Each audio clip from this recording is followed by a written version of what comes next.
Hey everybody, I'm Radney Foster, and it's my understanding that it is time to connect.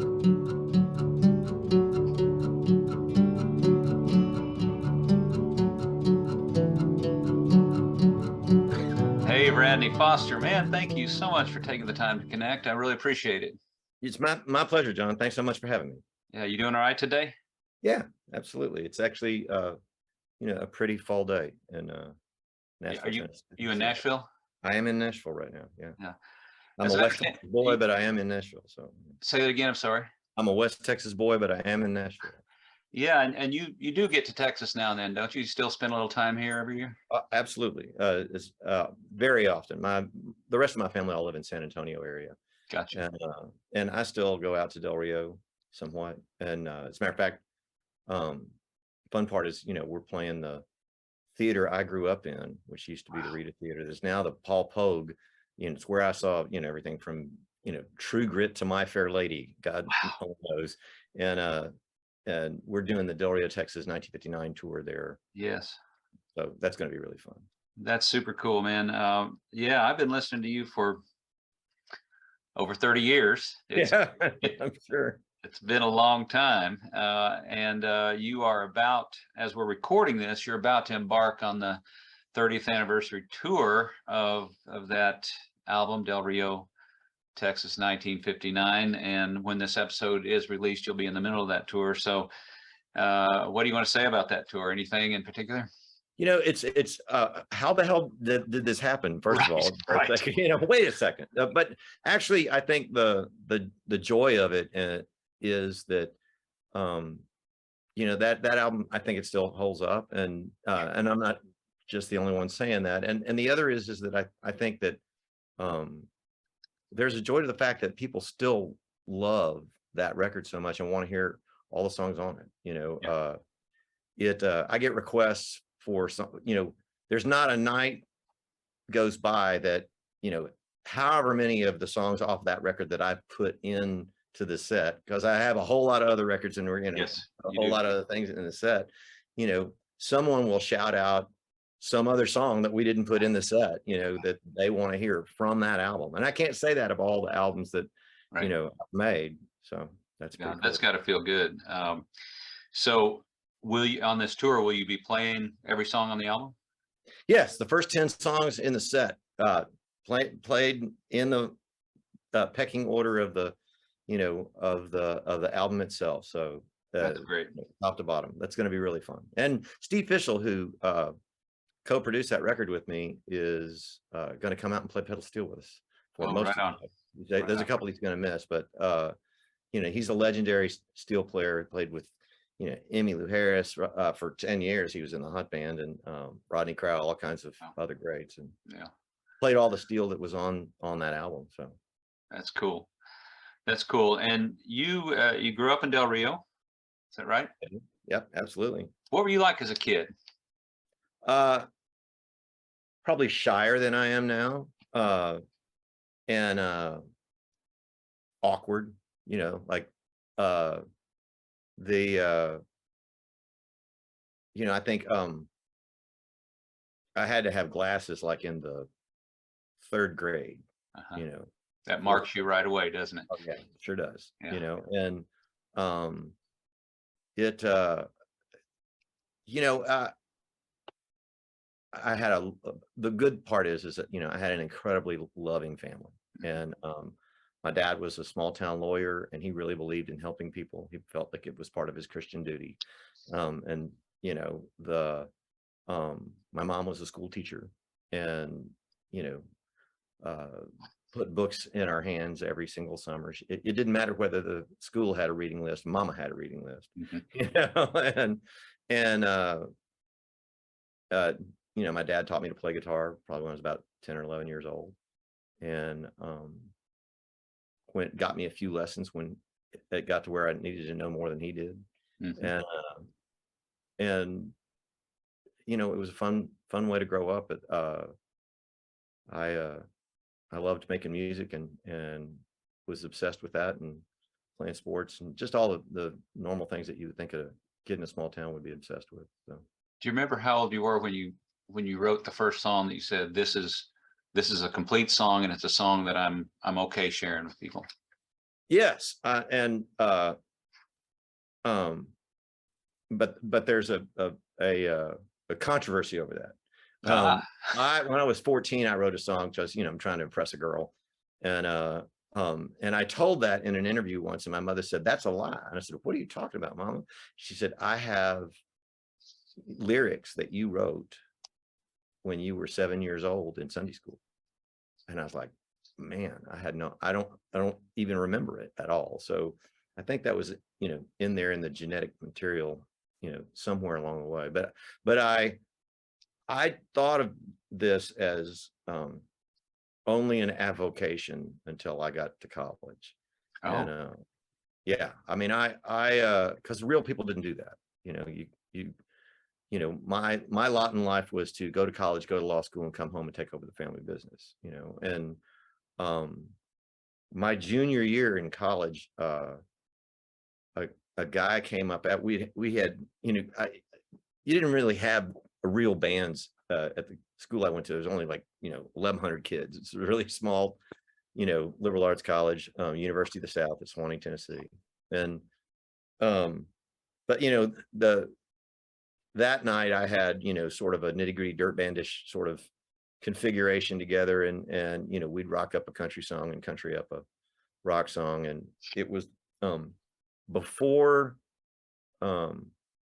alumni weekend, like the, I think the Thursday night before, because we knew that there'd be some alumni coming in early, and want to go hear a band, it's like, oh, let's do our thing.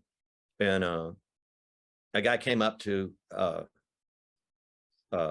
us after the show, and he was kind of lit, and he said, "What band does those 3 songs? Because I know all the other ones you did." And one of the guys in the band said, "You can't get them, or singer wrote them." And he said, "Well, I don't know anything about the music business, but I got a buddy who's a record producer who was a college buddy of mine, and he's a record producer in Nashville." And I thought, yeah, right, sure. And so I wrote my name and my number in a matchbook.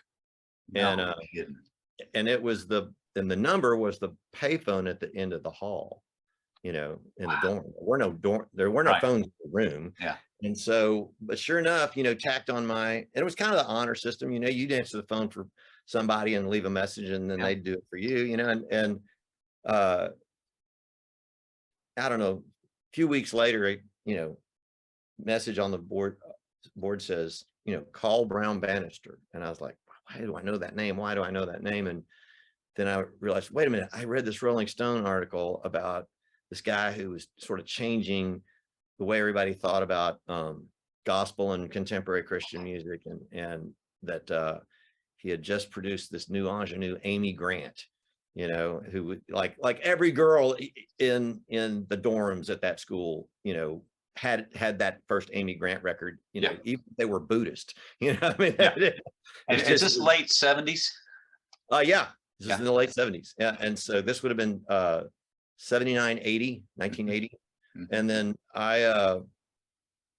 so I called him up, and we got together, and sure enough, it was, he's a real record producer. And so, and an engineer. And, after I played him 4 or 5 songs, he said, "Man, you got to have a serious talk with your mom and dad about doing this for a living." Yeah. I'm like, "What?" And he said, "No, seriously, you need to really consider this as something you ought to do." And I said, "Okay," and it took me till all that spring and all that summer to get up the gumption to tell my parents that, and I woke them up in the middle of the night, and I said, "I think God wants me to drop out of college so I can be a singer and a songwriter." I'll bet that went over well. My dad's, I totally remember my dad's words, which were, "Son, I've known God a long, long time, and he does not want any son of mine to drop out of college to be a singer and a songwriter." Yeah. He heard wrong. Yeah. But they cut a deal, and he said, "You need to learn a new word." I said, "What's that?" He said, "Sabbatical.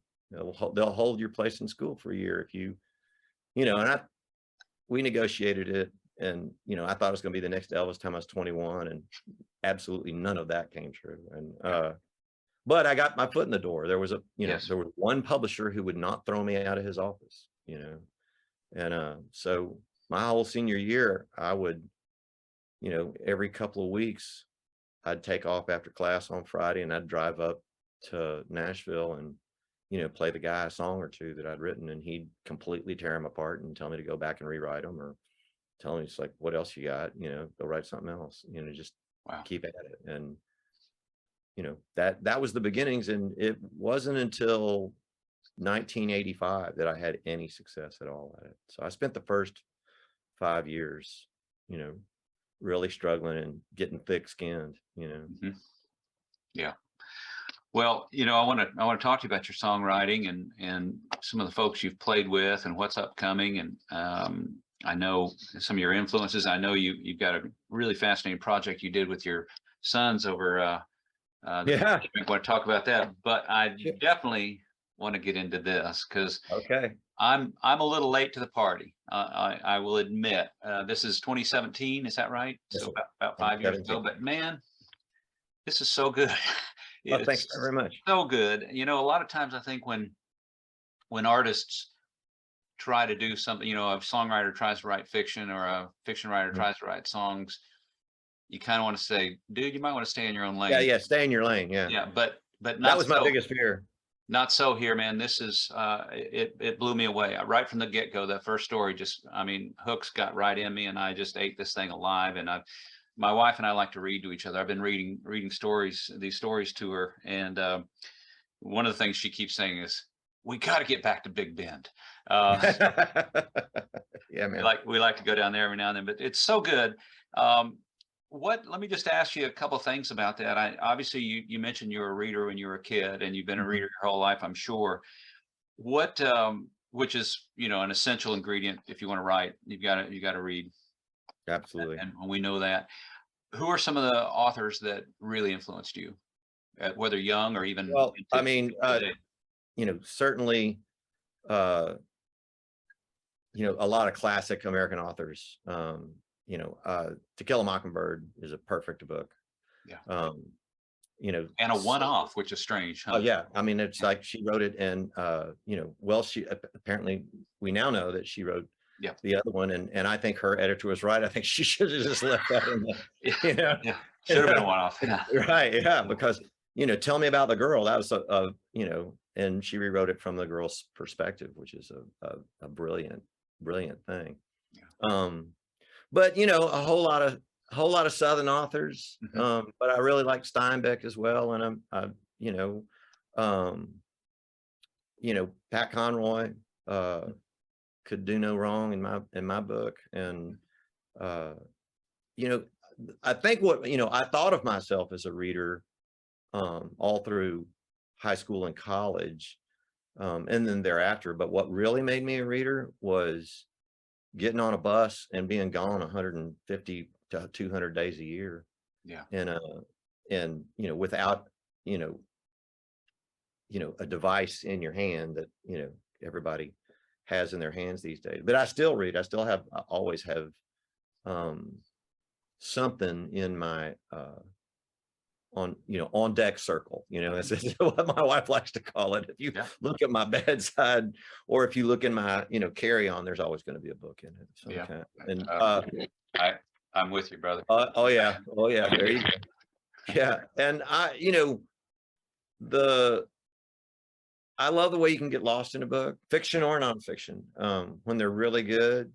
um you can just just get sucked right in, and that's a fascinating thing to me, always has been. I love the storytelling. I think I've always, as one guy paid me a compliment, he said, man, of course you wrote that. He said, you've been writing short fiction with chords under it for your whole career. Right. Because I love story songs so Right. much. Right. Right. And Well, the way it started is I got pneumonia and I coughed myself into laryngitis, and I could not speak for 6 weeks. And it wasn't that they said, all right, you're going to not talk for 6 weeks, then you're going to go to vocal therapy for 6 weeks, and you're going to be just fine. You go to the doctor, they scope your throat, and they say, you can't talk for a week. You go back a week later, they say, you still can't talk. You get to week 3 and you still can't talk. all of a sudden I'm having a mind-blowing, panicky, terrible, existential crisis. It's like, what if it never comes back? And so I was carrying around little notepads and writing notes, and I got an idea, and I wrote a note to my wife, Cindy, and I said, baby, I think I'm going to write a short story based on this song, Sycamore Creek, to keep from going crazy. And she did not answer me. She pulled the pen out of my hand and wrote down, you should, because you're driving me crazy. and thus began my literary career. I mean, I wish I don't have that piece of paper. If I'd have been smart man, I would have kept that, and framed it. So I wrote what really is the longest piece in the book, and is really novella length. I mean, it's 13,000+ words. And it was more than that. My editor probably pulled 3,000 words out of that short story. And when I got through with it, Cindy read it, and she said, and my wife was a magazine editor and a journalist, and an independent journalist for many, many years. And so she said, congratulations, I think your first short story you've ever written is publishable. And she said it needs an edit, but everybody does. And so that's how I got started. And I just, I think my second short story wasn't based on a song, but then my third one was based on a song. And so I thought, hey, I'll just write a song for that. Hey, wait a second, I could, the light bulb went on. And fortunately for me, I think one of the reasons that it's a much better book than I could have written is a wonderful author in her own right, my publisher and editor, Sherry Smith.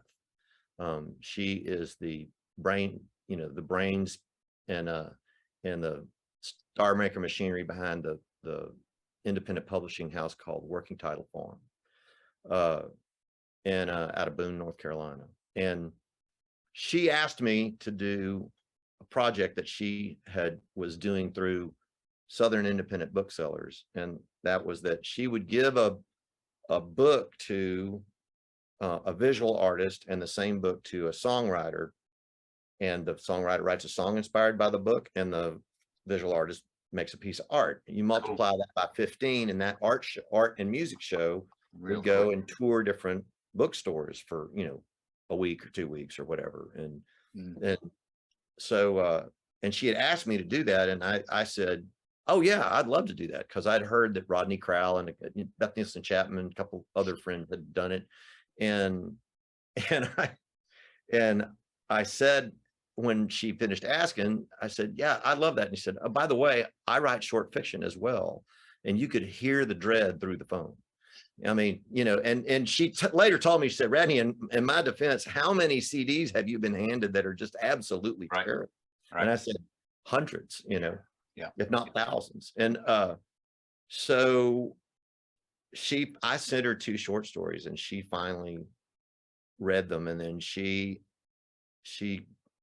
left me a message and said, call me after you're done with dinner tonight, and I want to talk about this one short story. And the short story was Bridge Club. And she said, now go to page 4, paragraph 3. And I did. And she said, read me that paragraph. And I did. And she said, Radney, that's as fine a paragraph as I've ever read out of any book by anybody. And I said, you can't say that. That scares the hell out of me, because I know who you read, and Hemingway notwithstanding. I mean, come on. And she said, no, I mean it. She said, but there's 2 things that go with that. And I said, okay, what are they? And she said, 1, why is it buried on page 4, paragraph 3? And I said, because I'm new at this, and I didn't know that I was burying the lead. And she said, yeah, but here's what you don't know. I said, you don't need anything that happens before that. Get all 4 of those pages, and start with that paragraph, and rewrite this short story. And then she said, and here's the other homework. And I said, what's that? She said, if you can write 1 paragraph that pretty, you got to write them all that pretty. Write them all that way. Yeah. And I said, holy crap, that's a mountain to climb. She said, yes, it is, but you have the shot at running with the big dogs. So if you want to do that, that's your task. And she said, I've heard the second verses you write. You got to write. I said, yeah, but you know, a song's 150 words. That thing alone is, you know, 3,000 words. And she said, yeah, that's right. And so I put my nose to the grindstone and wrote for about 2.5 weeks every day and rewrote that thing and sent it back to her. And she's like, there you go. And that was when she said, you know, her publisher had told her, he said, you know, if I ever wanted to publish something, they would give me my own imprint. And that's how Working Title Farm started. And I was the first guy on her imprint. So Fantastic. That's really cool. You know, the paragraph in that, or this passage in that particular story that got me, is the one about the circle of wood, wire, and voices on the back porch. Yeah. That's you know, that's a piece of fiction, but you write what you know. And certainly that those 2 paragraphs about, you know, music on the back porch, that's the gospel. You know, that is exactly what happened. You know, do you mind reading a passage? And you can choose one. That would be a great one. But do you want to? Yeah, I can do read that. a passage for us. Thank you so much, man. Growing up in my family, the thing that bound us together more than anything else was music. Music was sacred. We sang in church on Sunday, and that brought comfort. But the music on summer nights brought joy. Fireflies came out at sunset like magic and lit up our backyard. Daddy and his friends were playing music on the back porch, and the lightning bugs with a light show. The music, the laughter, homemade ice cream, and a mason jar full of glowing bugs meant that all was right with the world. The circle of wood, wire, and voices on our back porch that filled the air on any Saturday night worth remembering shaped and molded me from a boy to a man. It taught me empathy, faith, profanity, manners, a love of brown whiskey, and the chords to Long Black Veil.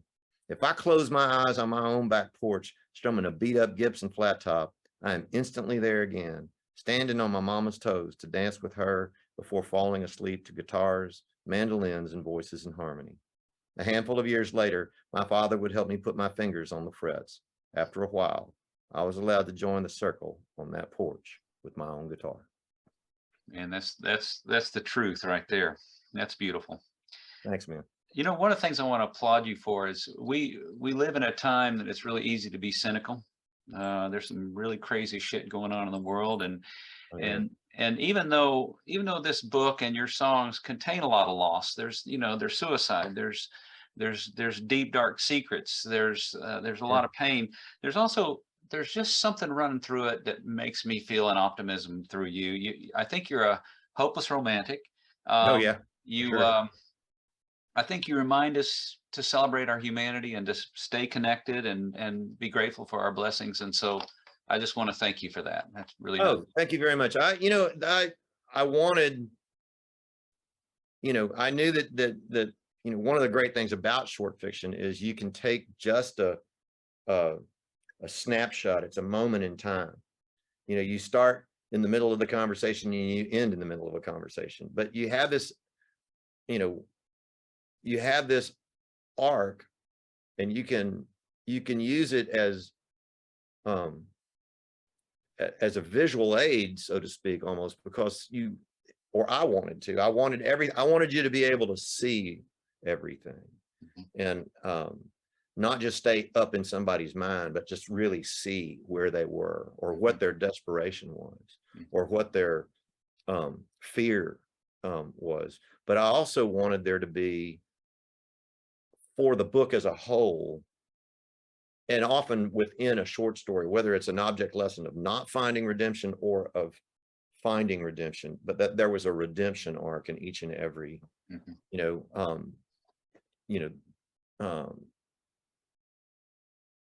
there's a, without giving too many things away, there's characters in that book that can't find redemption because they can't get out of their own way, or they can't find redemption because society won't allow them to, and I think those are good object lessons for all of us. Hopefully makes you think about your own self. And I mean, that, the first question, if you're going to write a book, and the same thing if you're going to write a song, you got to ask yourself why you're doing it. Yeah. What's this song's job? What's this story's job? What's this, what's this movie's job? I'm actually writing a movie screenplay with my wife. Right on. based on one of the short stories in the book. So that's been really fun too. Cool. Cool. Which one? Do you mind revealing that? No, not at all. It's Isabel. Okay. Just about a guy who has an early midlife crisis and fly fishes his way out of it and falls in love with a Latina from Del Rio. Yeah. Oh, I can definitely see see that as a film. Also, actually, several of these I can see as a film. The let's see, Belmont and Six would make a really cool little short film. Oh yeah, sure would. So let's talk a little bit about your songwriting. I'm assuming that Townes and Guy and Willie were probably early influences on you. Who True and who else? Yes, and not as much, not really until certainly Willie was, but I didn't discover Townes and Guy until I was in college. Gotcha. But even more than that, and I certainly was a Guy Clark fan, but even more than that, when I was in Foster Lloyd, right when Crazy Over You was out, but the album wasn't out, there were, bootleg cassettes all over town, over Nashville, with a huge buzz going on about this record that had just sounded completely different and had a rock element, but positively had, Buck Owens and Don Rich and the Everlys, like, all influenced all over it, as well as the Beatles. And so Guy had one, and he asked our management if, we wanted to write a song with him. And so we said, oh, hell yeah. And although I remember telling Bill, I said, this is a terrible idea. And Bill said, what are you talking about? I said, he's going to know we have absolutely no idea what we're doing. No, we don't know. Oh, And I said, yeah, but we're going to learn. And I said, right. So there you go. So, jump in the deep end right now. Jump in the deep end. And really that experience of writing with Guy, at the end of the day, you realize it's like, okay, we're gonna make a piece of art. Up until that, I had been a staff songwriter, and certainly I wanted to be artful about my songs, and I wanted them to be interesting, and I wanted them to be good ones, and tell good stories. But writing with Guy made you go, okay, there's a higher calling here. There's a different way to go, and a hit song is the byproduct of you making a piece of art. So let's make a piece of art. Yeah. And beautiful. that was a huge influence in that, on my writing altogether, and really for the rest of my life. To this day, I'm sure. Oh yeah. Yeah. How about Dylan? What is Dylan's sort of one of my obsessions. Did you plug into Dylan early on? What has he meant to you? A little bit. I always, I didn't have, huge collections of Dylan albums, but I certainly knew the songs. But I was more obsessed with Christopherson than I was with Dylan. I mean,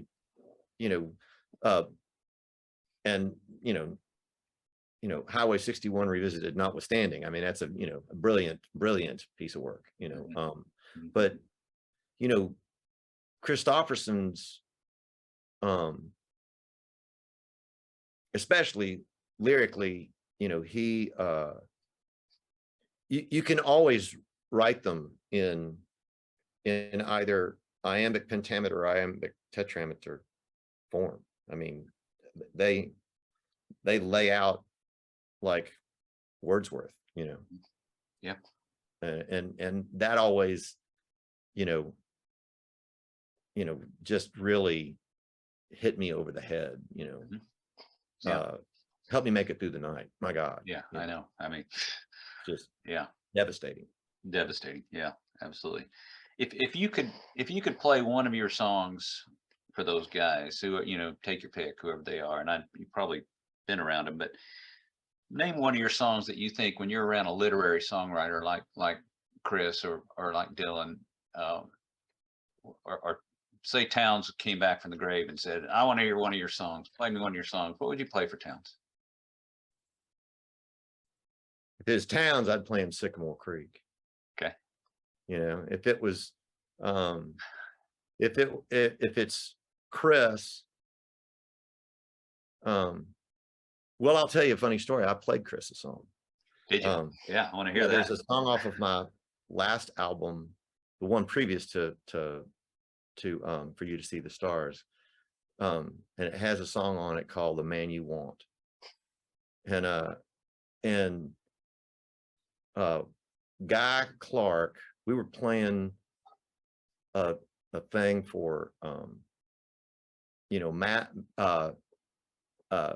Matthew McConaughey, Jack Ingram, and Coach Mac had this charity, you know, Mac, Jack, and McConaughey. And so we were playing that, you know, at the Moody Theater. In one of the dressing rooms, Guy was holding court, and it was me and Guy and Todd Snyder, and Christopherson walks in, and Guy is like bored, doesn't want to talk anymore. He's like, play me a song. Guy always was a music fan and always wanted to hear a new song. It's like, everybody play a new song, you know? And so here I am in front of, you know, and this had already started, so it's my turn. Christopherson walks in. And it's far from your first rodeo, but still, it's So Christopher. yeah, I mean, yeah, it's far from my first come on. rodeo, but man, oh man, was it just nerve wracking, you know? Yeah, yeah. So, and I'd certainly played lots of songs for Guy in, you know, at guitar pull-ins and stuff like that, but you know, I'd never played Christopherson or anything. And so I played this new song, and it got to the end of the chorus, and pardon my language, but you know, Chris was like, it's a fucking classic. Awesome. And so, I mean, I thought, can somebody shoot me when this song is over, you know? And I got through with the whole song. As I was, you know, it's like time for me to go sound check or something. And as I was leaving, he said, hey man, one thing. And he told me, he said, you know, why did you, you know, say this way instead of that way in the chorus? He said, because it's really a different meaning. And I said, he said, you might want to think about changing that. And I thought, I'm being edited by freaking Christopherson, you know. Nice. But the fun part is that because it made me realize it's like I should have both meanings. So the first chorus has a very slightly different 2 words than it does when it hits the you know, than the second chorus. And I like that. Yeah. And you know, thank you, Chris. So yeah. Who's somebody you've collaborated or played with so many of the greats? Who's someone that you never got an opportunity to play with that you wish you had, or maybe someone still around playing today that you would like to play with or collaborate with in some way? Wow, there's so many. You know, I'm a huge McCartney fan. You know, I'm a huge Jimmy Webb fan. You know, I mean, he wrote the best cup, the rest, you know, and I need you more than want you, and I want you for all time. I mean, there's not a more concise and direct lyric in a really beautifully painted song, you know, Wichita Lineman. I mean, that was what I did on my summer vacation, was learn to play Wichita Lineman, you know. So I mean, there's lots around, you know. I'm certainly a massive Springsteen fan. I was a huge Tom Petty fan, and I still can't process his loss. Right. Yeah. It's really difficult for me to wrap my head around that Tom Petty is no longer with us. Yeah. And we lost John Prine too. Did you ever get a chance to play with John? I did. Just playing shows, but you know, never. But we played over in Foster Lloyd opened for him over in England, and nice. And we all went to dinner. It was pretty cool. Just hung out, you know. And he was the nicest guy. I mean, when I was a nobody, you know, I picked my spot and walked up. He was sitting at the bar having a cheeseburger and a beer at Brown's Diner in Nashville. See it. Yeah. And for fans who don't know what Brown's Diner is, it literally is a diner in a trailer that they have kept adding lean-tos onto the trailer. And and the bar is in the trailer, you know, the bar part. And so he was sitting at the bar, and, you know, when he finished his burger and was just kind of nursing the beer, I just walked up and I said, you know, Mr. Prine, I'm just a big old fan, and I'm a struggling songwriter, and I just wanted to meet you and say thank you. And because, man, that first record of his, Yes, was a huge influence yes, on me. You know, that you could write a song like Sam Stone, you know, yeah. or Hello in There, Hello in there, yeah. which is the second song that John Prine ever wrote. I mean, that's Wrap your not head fair. around that. That's just not fair. Yeah. That's just Yeah. not fair. Wrap your head around that. Yeah. Well, listen, man, I don't want to take too much more of your time. How about do you mind a few kind of rapid fire questions? Sure, go for it. Okay. One album, the old deserted island question. You get to take one album. What is it? It would be one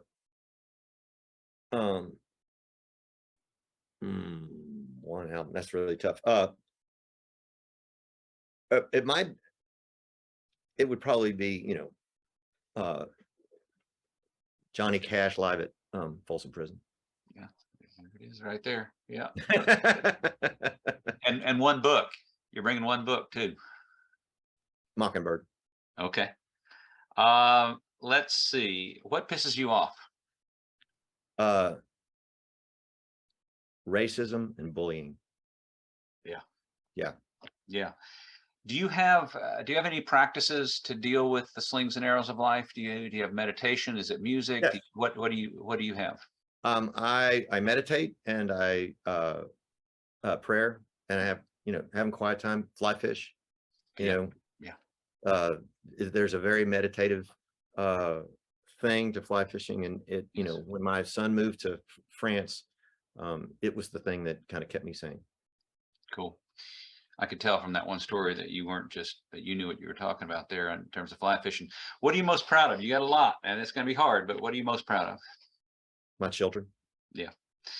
What might surprise people about you? You know, whether it's a guilty pleasure or just something people don't know about you, something you're willing to share that might surprise people. I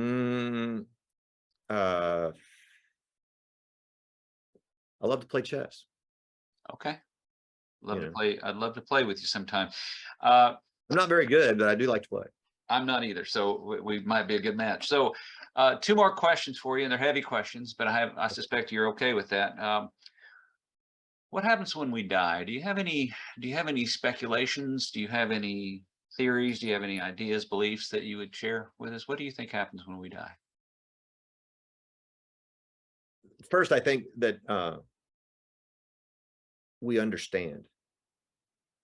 It'll all make sense, you know, and I choose to think that we go to be with God. How that works out and what that is, you know, way beyond my ability. But you know, and I pretty much view it from the Christian perspective and tradition.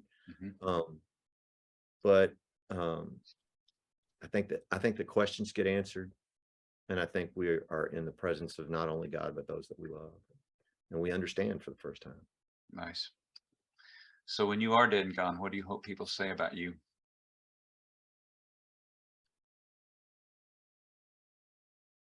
That I was a loving man. I mean, I know they're going to say that I wrote good songs, and I know that they'll mourn me for those, but they'll have those. Those will go on. You know, I try real hard not to be a jerk. You know, to really, you know, it's you know, it's you know, second commandment: love your neighbor as yourself.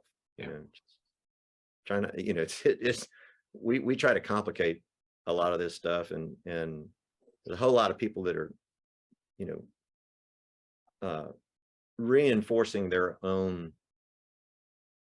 foibles or their own anger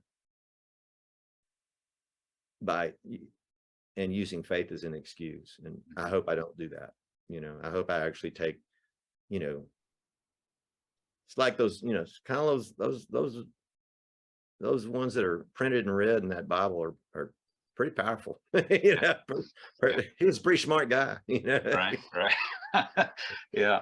Well, hey, man, so much we didn't talk about, but listen, thank you so much for taking the time to connect. I really appreciate you. I know you're going to be in Houston here pretty soon. I'm planning to go see you, Yeah. so I'll wave at you. And thank you again for doing this. Oh, you're very, very welcome. This was a pleasure. Yeah. All right, man. Take care. Bye bye. Bye bye.